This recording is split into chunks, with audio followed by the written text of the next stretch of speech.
that government of the people, by the people, for the people.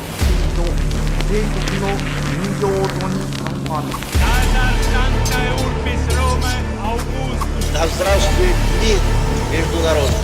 Урд минь Монголын уудам хад, хойно минь Монголын хүчрхэг их мордчлог байваа.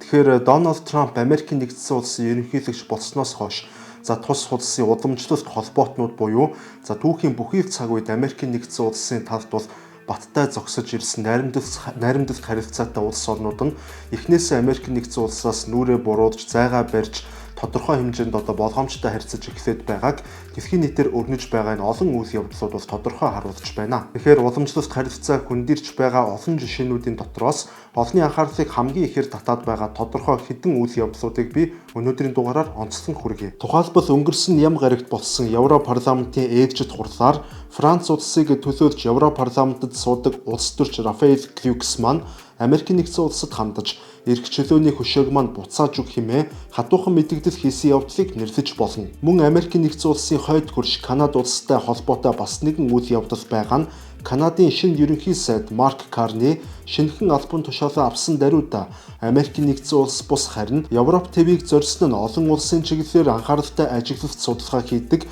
нэлээдгүй хүмүүсийн хувьд ихээхэн цочирдсан үйл явдал болсон. Мөн мягмар гарагт буюу өчигдөр Америкийн нэгдсэн улсын ерөнхийлөгч Дональд Трамп болон Оросын улбаны улсын ерөнхийлөгч нар анх удаа гац зогсох асуудлаар нэгнтэйгээ шууд утсаар холбогдсон ярилцсан. Гэхдээ харамсалтай нь гэхүү яг л тооцоолж байсанчлан хоёр орны ерөнхийлөгчид хоорондоо утсаар яриад яг тийм хангалттай үр дүнд бол хүрч чадсангүй.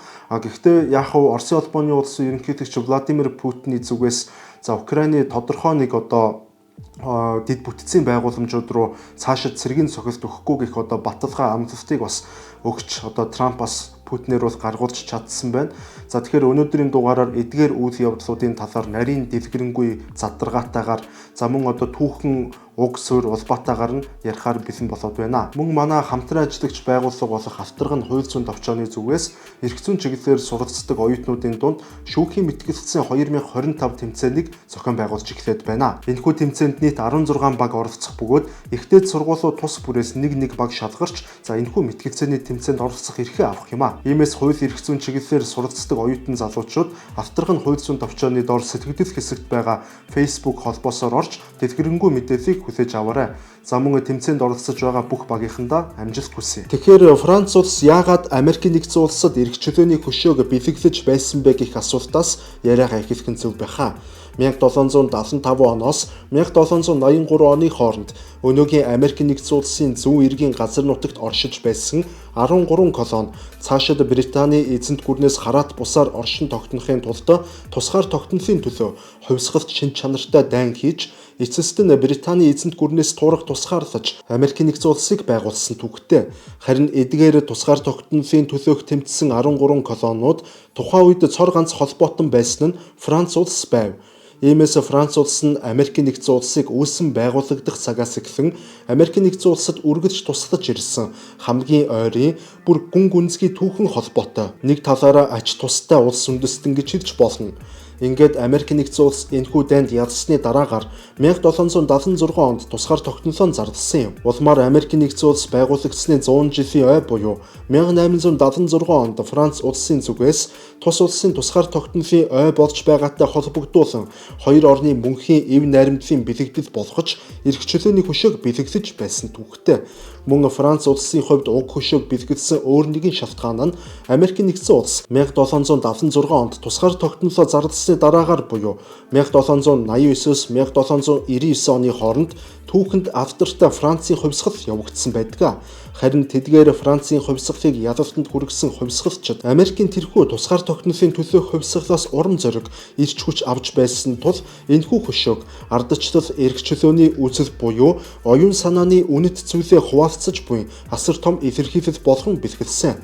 Энэхүү гайхалтай хөшөөг Францын ард түмний хандивын мөнгөөр барин босгож Францын талаас бүх зардлыг нь дааж Америкийн нэгдсэн улсын нутагт хүргэж өгсөн бөгөөд хөшөөг та бидний мэдэж байгаачлан Нью-Йорк хотын төвд орших Liberty арал дээр байгуулсан байдаг. Ийхүү дэлхийн хамгийн алдартай хөшөөнүүдийн нэг болох эрх чөлөөний хөшөөс сүмдэрдсэн түүхтэй. Гэтэл өнгөрсөн ням гарагт ботсон Европ парламентын хурал дээр Франц улсыг төлөөлөн суудаг Рафаэль Квюксман Америкчуудад хандаж эрх чөлөөний хөшөөг минь эргүүлэн үг хэмээн хатуухан мэдэгдэл хийв. Тэрээр өөрийн яриаг үргэлжлүүлэн бид бүхэн дарангууллын талд урвсан Америкчуудаас эрх чөлөөний хөшөөгөө эргүүлэн авахыг шаардаж байна. Америк нэгдсэн улс нь энэхүү хөшөөний утга учир үнэт зүйлийг алдагдуулж байна. Одоо харин цаашид тэдэнд энэ хөшөө хэрэггүй болсон учраас бид бэлгэлсэн бэлгээ буцааж эх орондоо авчрах цаг нь боджоо хэмээн үргэлжлүүлэн ярьсан. Яг нь энэ бол харьц сонсоход зүгээр л нэг хатуухан үгс мэт боловч үүний цаана гам мэт бат бэхлэгдсэн хизээж салшгүй гэж итгэж байсан энэхүү хоёр орны түүхэн найрамдалт харилцаанд өнөөдөр асар том цэв сууж байгаа хэрэг юм. Мөн Америк нэгдсэн улсын зүгээс түүний мэдэгдлийн хариуд бас хатуухан нэг талаараа доромжилсан хариу барив. Тодорхойлбол цагаан ордны хэвлэлийн төлөөлөгч 27 настай Каролин Левит эрх чөлөөний хөшөөг эргүүлэн авахыг шаардсан Францын улс төрчийг хинийч танихгүй доод түвшний улс төрч хэмээн доромжидж хэрв Америкчууд бид байгаагүй бол Францчууд та бүхэн өнөөдөр Германаар ярьцгааж байх байснаа битгий мартаарай хэмээн хатуухан мэдгдсэн. Ер нь бол энэ мэтээр тус хоёр орны харилцаа нэг нэгнээсээ холдсоор байгааг дэлхийн нийтээрээ харж байгаа. Гэхдээ Америк нэгдсэн улсын хувьд зөвхөн Франц гэлтгүйгээр Европын холбоотой тун хүйтэн хөндий харилцаатай болж эхлээд байгааг бүгд харж байгаа байхаа. За харин дараагийн анхаарал татсан чухал үйл явдал гэвэл 2015 оноос хойш тасралтгүй 10 жилийн хугацаанд Канада улсын ерөнхий сайдын албан тушаалыг хашсан Жастин Трюдо болоод албан тушаалаас огцорч түүний оронд бол Марк Карни гэх хүн бол Канада улсын ерөнхий сайд болоод байна. Канада улс нь бол аль биесээр 1982 онд өөрийн анхны үндсэн хуулиа баталснаар жинхэнэ утгаараа бол тусгаар тогтносон гэж үздэг. Харин 1982 оноос өмнө бол Канада улс нь ерөнхийдөө одоо тусгаар тогтносон байдалтай статустай явж ирсэн боловч Их Британий улс төр болон одоо эдийн засгийн гүн гүнзгий нөлөөнд ор Dominion of Canada гэсэн нэртэйгээр бол оршин байж ирсэн. Харин 1982 онд тус улс бол анхны үндсэн хуулиа үлгэдэн авч тусгаар тогтнолоо одоо бүрэн баталгаажуулсны дараагаар Канадын үе үеийн ерөнхий сайд нар шинээр сонгогдсон ерөнхий сайд нар хамгийн анхны гадаад айлчлал бол хурц цэргэлтэд орших Америк нэгдсэн улсаас одоо эхлүүлдэг юм бичигдээгүй хуультай байсан боловч харамсалтай нь энэ удаа энэхүү одоо Канадын бичигдээгүй хууль зөрчигдөж байна анх удаага. Канадын шинэ ерөнхий сайд Марк Карни тангар хүргэсний дараагаар өөрийн анхны гадаад айлчлалыг Европын орнуудаас тодорхойлбол Франц улсаас эхлэж байна.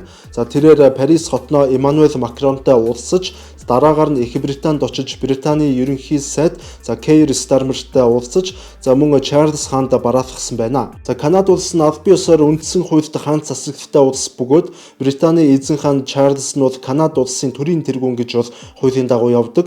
Хэдийгээр Британий монархууд одоо хуулийн дагуу Канадын төрийн тэргүүн мөн боловч Британий хаан нь Канадын засаглал улс төр бодлогот бол одоо шийдвэрт бол оролцох эрхгүй одоо бэлэг тэмдгийн шинжтэй төрийн тэргүүн гэж ойлгож болно. Мөн одоо Британий хаан өөрийгөө төлөөлүүлэн Канада улсад Канадын ерөнхий сайдаас гадна бол амбан захирагчийг бол томилох эрхтэй байдаг.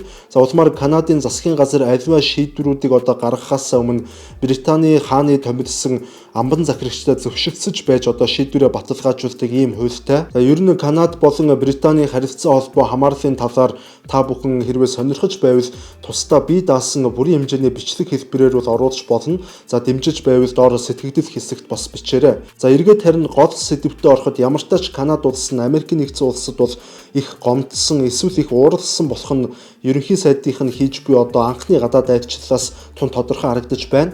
Мөн тэрээр Украины ерөнхийлөгч Владимир Зеленскийтэй утсаар ярьж удахгүй Канадын Альберта мужид зохион байгуулагдах их 7-гийн уулзалтанд Зеленскийг оролцохыг бол аль биесээр урьсан. Тэгэхээр энэ бүх үйлдэлүүдээс нь харвал Канадын шин засаг захиргаа Америк нэгдсэн улсын талд бус харин Европын холбооны талд ажиллах нь бол ойлгомжтой байгаа юм. Гэхдээ бас аргач үгүй. Ер нь бол одоо хоёр орны харилцаанд нэлээд эвгүй болоод байсныг бол одоо бүгдээрээ ер нь санаж байгаа байх. Тухайлбал Америк нэгдсэн улсын ерөнхийлөгч Дональд Трамп өмнөх ерөнхий сайд Жастин Трюдог бол хүмүүжил сайтай хүү хэмээн одоо шогдсон явдал. За мөн удаа дараа Канадыг бол Америк нэгдсэн улсын 51 дахь муж хэмээн зарлаж Канадын тусгаар тогтнолыг үгүйсгэж даапалсан шин чанартай мэдээлэлүүд хийсэн явдал гээд энэ бүхнээс бол тун тодорхой байсан. За улмаар одоогоос бас 5 хоногийн өмнө Америк нэгдсэн улсын төрийн нарийн бичгийн дарга Марко Рубио Канада улсад албан ёсны айрчлал хийхэд түүнийг бол маш жижигхэн хэмжээтэй одоо энд харагдаж байгаа улаан хивсэн дээр угтаж авсан нь Канада улс Америк нэгдсэн улсад бол эсэргүүцлээ илэрхийлж дипломат байдлаар өөрсдийг нь одоо зөрүүлэн дорд үзэж буйгаа илэрхийлсэн үйл явдал болсон. За мөн одоо эдгээрээс гадна Трамп Канадын эсрэг бас худалдааны дайн зарласан. Тэрээр 2 дугаар сарын 1-ний өдрөөс эхэлж Канадын бараа бүтээгдэхүүнүүдэд 25% тариф нэмэх одоо шийдвэр гаргасан ч за удалгүй Канада, Америк нэгдсэн улс болон Мексикийн талууд уулзалт гэж энэ шийдвэрийг 4 дугаар сарын 2-ны өдрийг хүртэл одоо түр хойшлуулахаар болсон. Одоо 2-ны өдөр бол мэдээж төгөж байна. За гэхдээ нэгэнт Америк нэгдсэн улс болон Канадын хооронд худалдааны дайн эхэлсэн учраас Канада улс бас зүгээр суугаагүй.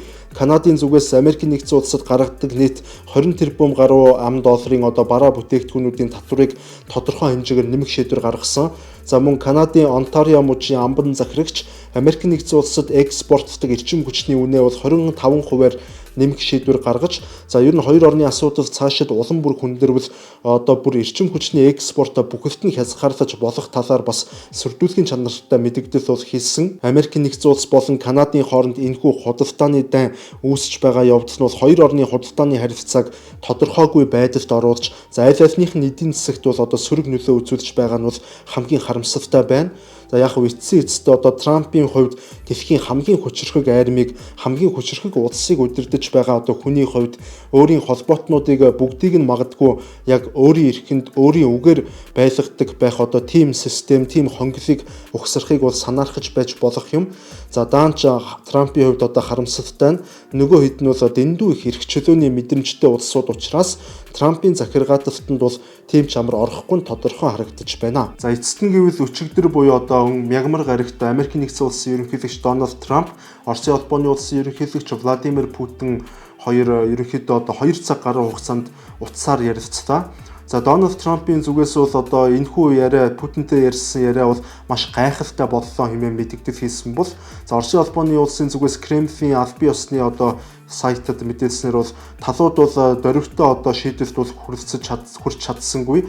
Гэхдээ Оросын улбаны улсын зүгээс цаашид Украины эрчим хүчний одоо дэд бүтцийн байгууламжууд руу цэргийн цохилт өгөхгүй гэдэг амлалтыг бол өглөө гих утгатай бол мэдээлэл цацагдсан. За мэдээч хэрэг одоо утсаар яриад ямар ч одоо тодорхой шийдэлд хүрэхгүй гэдэг нь бол анханасаа аль аль талуудад бол ойлгомжтой байсан байх. За мөн одоо дайныг төр зогсоох буюу одоо 30 хоногийн хугацаатай гад зогсоох гэрээ байгуулах энэхүү хувилбар нь бол Оросын талд бол яг үүндээ бол ямар ч ашиггүй хувилбар байсан учраас Путинд бол зөвшөөрөх магадлал үнэхээр бага байсан гэдэг нь бас ер нь бол ойлгомжтой байсан гэж хэлж болно. Иймээс үнэхээр одоо дайныг бол зогсоохыг хүсэж байгаа бол төр зуурын гад зогсоох гэрээ бус харин урт удаан хугацааны инх тайвны төлөвлөгөө хөтөлбөр боловсруулж за оролцогч бүх талууд за мөн одоо хөндлөнгөөс оролцогч талуудын бүгднгийнх нь эрх ашиг сонирхлыг бол одоо нийлүүлсний үндсэн дээр гагцгүй энэ дайн бол зогсох одоо боломжтой. Дайн гэдэг бол одоо нэг хоёр хүн шууд уулзаад нэг дор нэг хэдхэн өдрийн дотор утсаар яриад зогсчдаг тийм одоо энгийн зүйл биш, хялбар зүйл биш.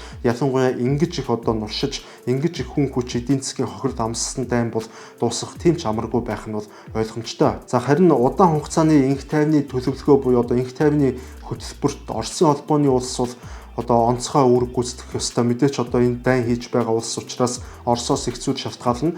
За харин Оросын улбаны улсын хувьд яг ямар одоо болцол нөхцөл одоо хамгийн чухал нь одоо ямар болцол нөхцөл тавих уу гэдэг бол яг үнэндээ бол хэн бүхэнд бараг ойлгомжтой байгаа гэж хэлэхэд бол нэг их буруудаад ах зүйл байхгүй хаа. За ингээд өнөөдрийн дугаар маань энэ түрээд өндөрлөж байна. Дараагийн дугаараар дахин уулзлаа түр баяртай.